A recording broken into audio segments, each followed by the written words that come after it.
And now the good news. I'm Barbara Schreiner Trudell, and I am delighted to be here with you tonight as we share some good news stories. It's a great way to end out the week and to get into the weekend. And oh, we've got some good ones tonight. The first one is about a new Barbie doll. I love this. Brave Bessie gets her likeness on new Barbie doll as Mattel honors the first Black female pilot. I mean, how cool is this? So, a brave young Black woman who became a pilot in the 1920s and even walked on the wings of airplanes has become the latest hero to be honored in the Barbie doll series featuring inspiring women. I love this. Known for her daring adventures as a barnstorming stunt flyer, Bessie Coleman broke new ground in the field of aviation. She also inspired generations of Black, Native American, and female pilots. Despite facing racial and gender discrimination, yeah, I bet that was off the charts, Bessie Coleman became the first Black and Native American female aviator. How cool is that? She also became the first Black person to earn an international pilot's license. She had to go all the way to France to get the license because there were no pilot training programs for Black women in the US at that time. Wow. Well, we've come a ways. Well, the Brave Bessie doll was sculpted to her likeness and dons a traditional olive green aviator suit, including a cap with her initials, BC. It was great to learn more about such a daring, wonderful woman who was ahead of her time, said the doll's packaging designer, Priscilla Barra. Bessie's great niece, Gigi Coleman, teamed up with Mattel to make the Barbie. Keeping Bessie's legacy alive has always been a labor of love for my family. We hope through this doll, more people will discover Bessie's story and be inspired. Oh, bravo. That is so beautiful. I just it excites and delights me, I gotta say. Well, here's another great story. We were just tears. Group leaves a $4,600 tip at a restaurant. So, this group of friends gets together once a year with the hope of making a difference. The Wicked Smart Zone, a New England Facebook group of Peloton enthusiasts, went to Tavern on the Wharf in Plymouth, Massachusetts this past weekend. It made everyone at breakfast feel good. Everyone couldn't wait to get there that day, said organizer Josh Vernon. 22 of them met for breakfast and left more than $4,600 for the tip. More than 100 group members chipped in online for the big tip. After after the hundreds, there were the 20s. We were just tears, tears, tears, tears, recalled waitress Megan Oliveira. It's incredible. I live alone. I have two daughters. Rent is due in 2 days. This was the most heartwarming, incredible thing that has honestly ever happened. I couldn't be more appreciative. I could cry talking about it right now. Oh, that is so beautiful. It makes me a little bit teary. You know, there's a lot of really great people in the world who are doing really great things. And I think what I love about this show and the New Thought Media Network is we're shining a light on the good stories, bringing a little love and light and peace and beauty to our world. Well, here's another one. This is my favorite guy. I got introduced to him just a short time ago, Mr. Beast. Mr. Beast is a YouTuber. Uh, got a lot of followers on YouTube, does a lot of silly stuff, but here's one of the things he does that is just frankly brilliant. In this particular story, he helps 1,000 blind people see again. Yeah. American YouTuber Mr. Beast is using his success to do some good. In his most recent video, he cured 1,000 people's blindness by paying for their eye surgery. So, in this video, we're curing 1,000 people's blindness, says Jimmy Donaldson, a 24-year-old known online by his moniker, Mr. Beast, in a video which has garnered more than 45 million views in just 48 hours. Donaldson teamed up with Jeff Levinson, an ophthalmologist and surgeon, to provide cataract surgery for uninsured people who are legally blind due to cataracts. In the video, Donaldson shows patients getting their bandages removed after surgery and then shows their reaction. Oh, makes me teary. For many of them, it was the first time they'd seen properly in decades. I had cataract surgery a few years ago. I know what this feels like. One patient says, I just haven't been me for the last 62 years. I can actually see your face. Initially, Donaldson's team called homeless shelters and free clinics to create a list of patients in the Jacksonville area who needed cataract surgery but could not afford it. Eventually, they had a group of 40 patients. Levinson performed all of their surgeries in a single day. Yes, this surgery only takes 10 minutes, right? So after that, Levinson connected Donaldson's team with SEE International, C International, a nonprofit that provides free eye care around the world to patients in need. The organization helped Donaldson reach a total of 1,000 patients. The surgeries were completed in about 3 weeks. Donaldson also gave $10,000 to a number of patients, bought one a Tesla, and even donated $50,000 to another's college fund. If you don't know about Mr. Beast, just go to YouTube and type in Mr. Beast documentary. Believe me, this is not his first rodeo. He's been doing good all over the place. All right. So, speaking of positive news, there's so many things. Mental health is a huge issue right now. And one of the things that, people are dealing with is how to handle it. And sometimes we can't get the care that we really need or want. Well, this is how Black barbers in London are giving poor mental health the chop. Yes, Black men are getting more than just a trim at barbershops in Islington, thanks to a pioneering mental health initiative. This is such a brilliant idea. Richard Johnson might come armed with a kit to tame an unruly afro into a precision fade, but his tool set contains much more than clippers and a comb. He's a part time barber, a counselor, a listener, and now, under a new initiative pioneered by Islington Council in North London, a mental health first aider improving aspirations for young Black men and boys. I'm not just cutting hair. It's a counseling session, said Johnson between appointments. My customers know what's happening. They know what they're coming for. Black barbershops have long been about more than just keeping up appearances. Johnson says that for Black men, young and old, they fulfill the role of pubs and clubs. And as a kid, it's just a place to get your hair cut. But by your late teens, it's more of a social thing, he said, a mixed generation environment where Black men can talk to each other. That makes them ripe for grassroots mental health intervention. And now, 5 Islington barbers, Johnson among them, have been trained in the necessary skills. How about that? A haircut and a counseling session together. So, a 4-day intensive training course has taught them how to talk and listen to customers about their mental health issues, how to pick up on warning signs, and to direct them to services where they can find the help they need. I don't think Black people are afraid of opening up. We're very vocal about our feelings, he said. I see people on their good days and also on their bad days. That's the nature of the barber's chair. But I do think there's a fear of being judged, of being given medication that might not be right for you, or even of being sanctioned. Those fears are justified by statistics. Islington Council says 2/3 of school exclusions are Black pupils, and 60% of Black people in England feel they are treated with less courtesy because of their ethnicity. And I think that's the true on this side of the pond as well. We're working to change that.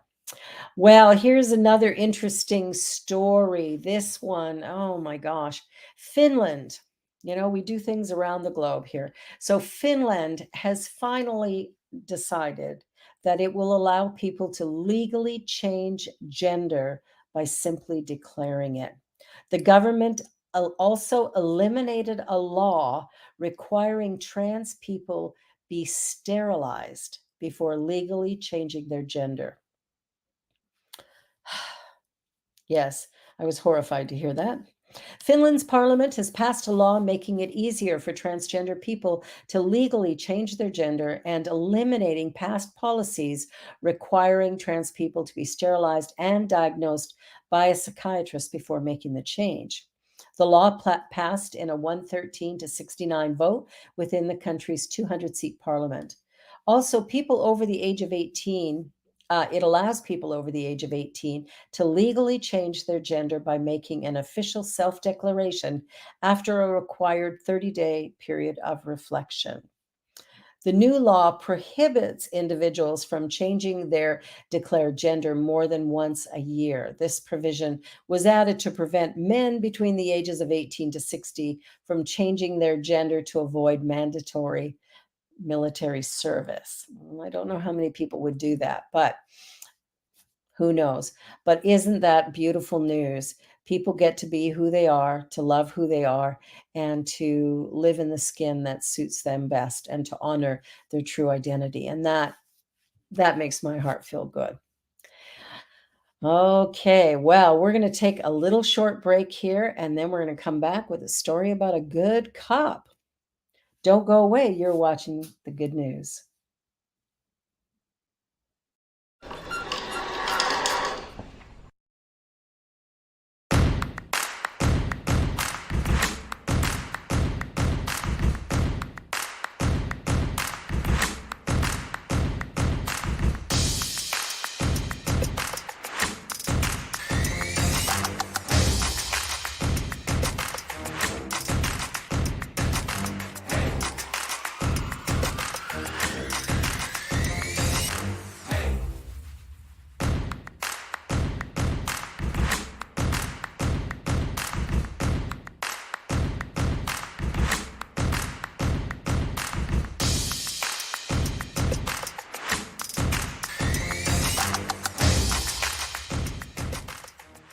Watch me change when you change the way you look at things. The things you look at change. When you change the way you look at things. The things you look at change. When you change the way you look at things. The things you look at change. When you change the way you look at things. The things you look at change.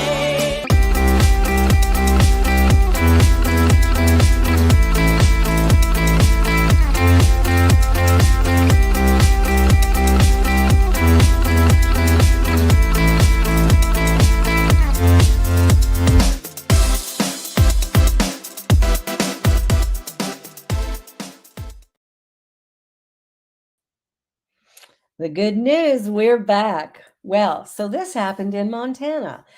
So in Montana, this person is on their way to go to an interview in the morning and they get pulled over by a police officer. They are Native American and their friend in the car with them is Black. Just saying.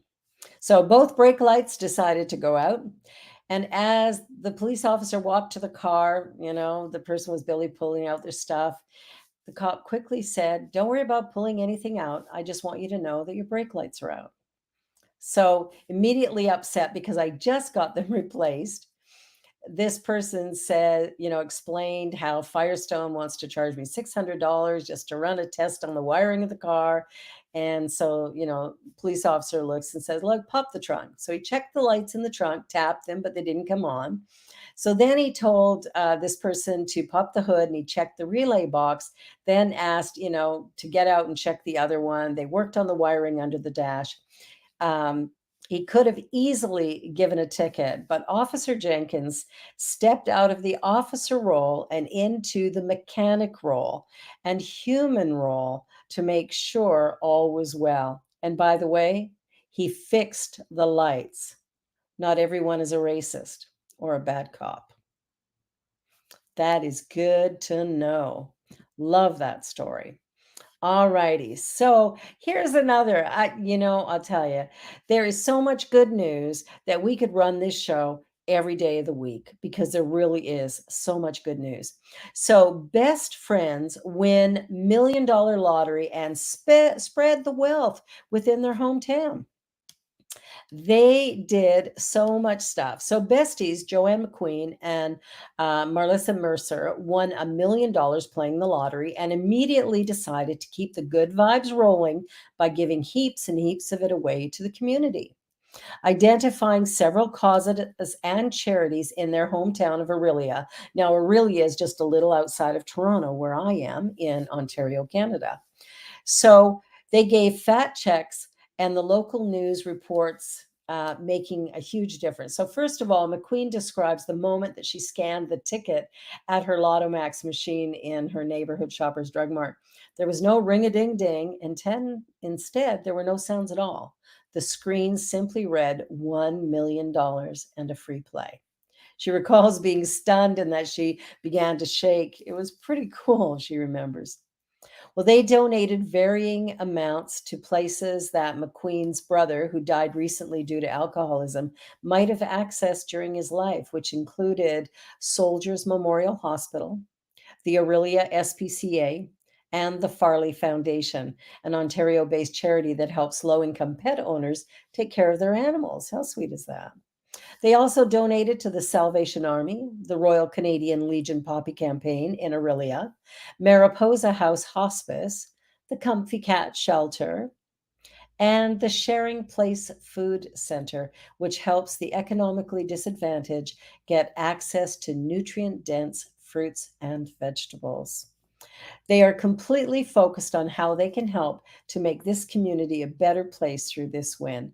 Chris Peacock, executive director of the Sharing Place, not many people win $1 million and have the core goal of spending it on others and improving the community.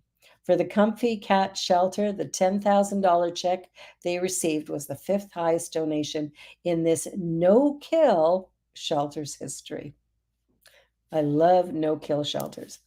Covers our vet bill for October, gives us money for more spay and neuters, said shelter manager and founder Barb McLeod, who described it as as fantastic in bringing her to tears. Aurelia Matters reports that the pair plan to split the remainder among their family and friends, as well as take care of some renovations. So there are a lot of really good, wonderful people around. And you know what? We might even know a few of them. So, how great is that? All right. So, moving right along here. There's so much interesting initiative. People are so smart.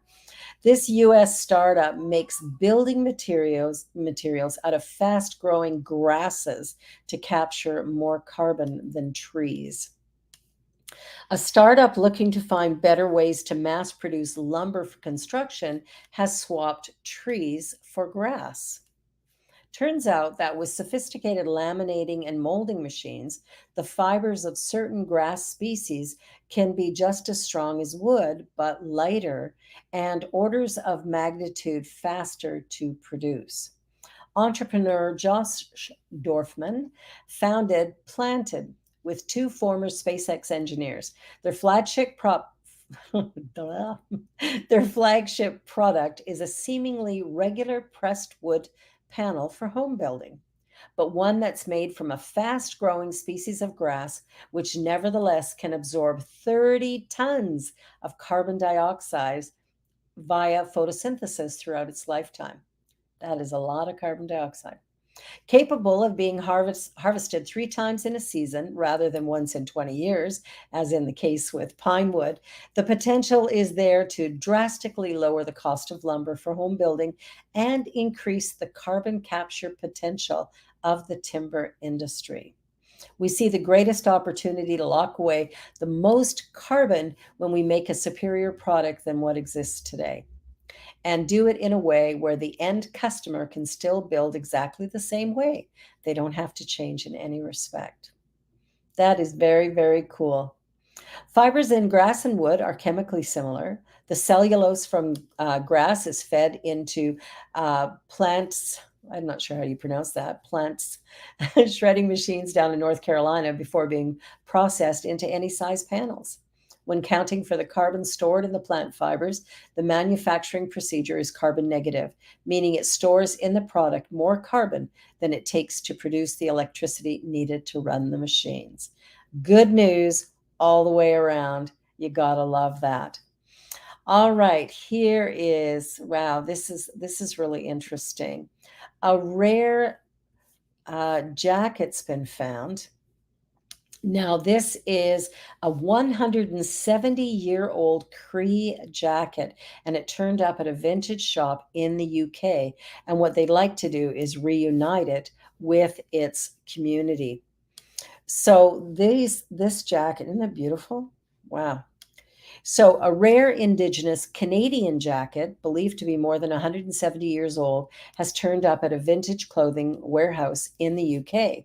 The brown fringe jacket arrived at the Glass Onion Vintage Warehouses in Barnsley, South Yorkshire, after it was brought to the UK from a clothing bale from America.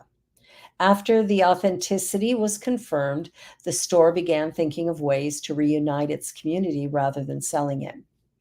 It's believed that the jacket was made in the 1850s by someone in one of the Métis or Cree First Nations in Western Canada. The jacket was amongst hundreds of others that came in the bales, but thankfully our team are experts in vintage clothing and instantly knew this one was special, said Ellis Ledbetter, the shop's head of marketing. We've been in the vintage business for over 15 years, and we've never seen a jacket quite like this one. Next to the other 60s and 70s fringe jackets, it was obvious that this one was extra special and had an amazing story to tell. The super soft leather, incredible beadwork, and attention to detail in the design were what instantly stood out as soon as we saw it. Consulting remotely with experts, a consensus took shape that it's likely Métis or Cree from Western Canada's provinces of Manitoba, Saskatchewan, or Alberta. So hopefully they're going to find out where that jacket came from and return it to that community. That is a lovely, lovely story. All right, on to the insects. Mosquitoes, we don't have to worry about them right now because of winter up here in the north, but we will in a few more months. And anybody down in the south where it's nice and warm already, well, you might already be thinking about it. So, new mosquito repellent that works better than DEET is safer and actually smells good. Now, I got to say, the mosquito repellent I use personally is called vinegar. I know. Who knew? I just spray it on and it works every time, and the smell does fade fairly quickly. So, try this or try that. One of the most studied insect repellents in history, DEET, has long been the first line of defense against mosquitoes for campers and field scientists alike. Now, however, a combination of plant compounds has proved more effective for longer and less irritative than commercial alternatives like DEET. So, on its own, neither DEET nor the second most used mosquito repellent provides all the desired effects, namely a high degree of protection at a low dose, a negligible degree of toxicity or immune sensitivity, a negligible or faint odor, and the ability to provide continuous protection even when wet. Italian scientists, led by Francesca Dani at the University of Firenze, started with a group of terpenoids, the second largest family of plant metabolites, and the compounds that give other plants their unique health benefits as well as their perfumes.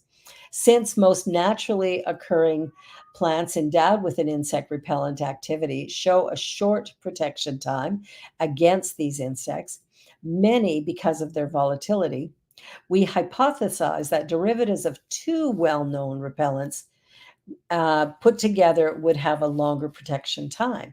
All formulas were tested against the Asian tiger mosquito, which is prevalent in the US and spreads dog heartworm, encephalitis, and dengue fever.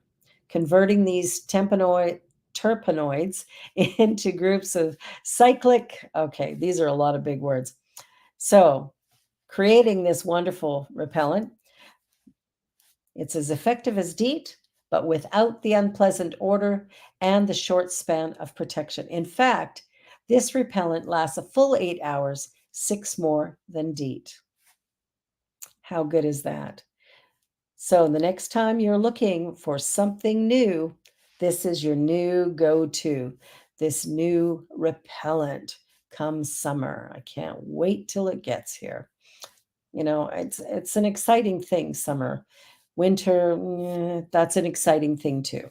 All right, so here's a fun little story that we'll wrap up with. And this is about a poetry thing. So the caption at the head of the story on the Good News Network is "Try your hand at haiku." A newspaper in Japan selects poems each day from reader submissions. So here's one. 5 minutes slow, my wall clock celebrating a new year. That was today's poem for the English language haiku section on the website of Japan's oldest daily newspaper, the Mainichi. I'm probably saying that wrong. My apologies. 365 days a year, they publish reader-submitted haiku in English from readers all over the world. In certain circumstances, the editors will include critical comments on the haiku, particularly if the submission captures a certain essence of haiku, which they feel needs to be emphasized. Anyone can submit a haiku. So, if you're sitting at your computer right now, go ahead and type one up. They retain copyright to use it at any time, but they don't prohibit the publishing of the same haiku by the author in another collection, so you can still use it. For the uninitiated, haiku is one of the most attractive poetry formats for beginners and experts.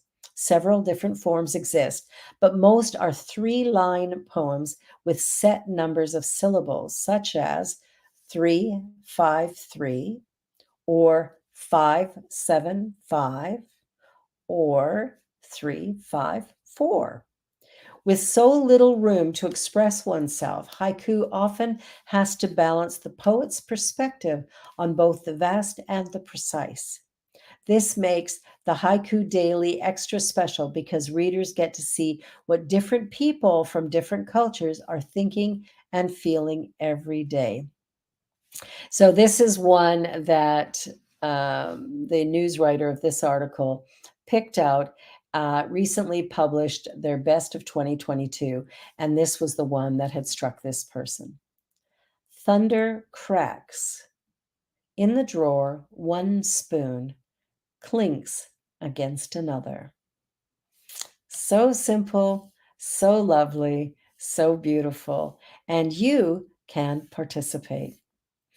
So I just want to thank the Good News Network for providing some of these stories today. Also, LGBTQ News, one of the stories came from there, and Sunny Skies, Positive News are the places where these stories have come from.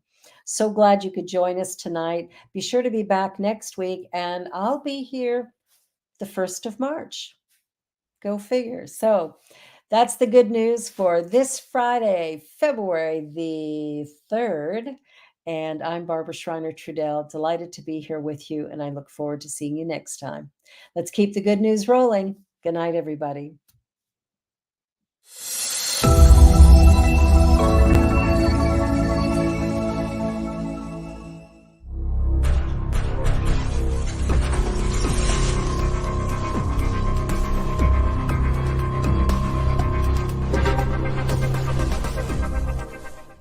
New Thought Media Network.